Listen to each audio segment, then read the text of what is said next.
ના baby just shower લીધું અને આ નાઇટ ડ્રેસ પહેર્યો. અરે બાથરોબ જ હોય ને યાર. બસ હજુ હવે બેડ સરખો કરાવી દીધો. મને એકચ્યુઅલી નવી ચાદર વગર ઊંઘ નથી આવતી. ડેલી એક નવી ચાદર જોઈએ. અરે નાના બેબી અવાજ નથી, આ સરાઉન્ડ સાઉન્ડ સિસ્ટમ છે. હું એકચ્યુઅલી નેચરનો ઘાયલ આશિક છું એટલે મેં ઘરે એકદમ નેચરના અવાજો નખાયા. મેં તો રોબોટના મચ્છર મુકાયા. શું મજાક કરે? જો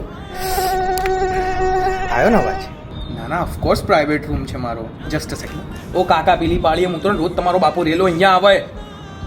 ના ના કંઈ નહીં. તમારે એસી બંધ થઈ ગયું?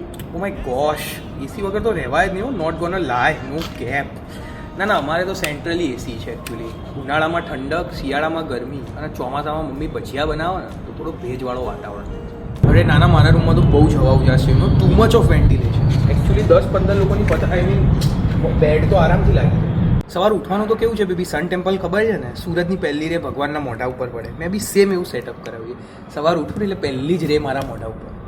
ના ના બસ જો હવે જસ્ટ આ કમ્ફર્ટર ઓઢીશું અને પછી સૂઈ જઈશ. વિડીયો કોલ કાલ સવાર રાખો. હા.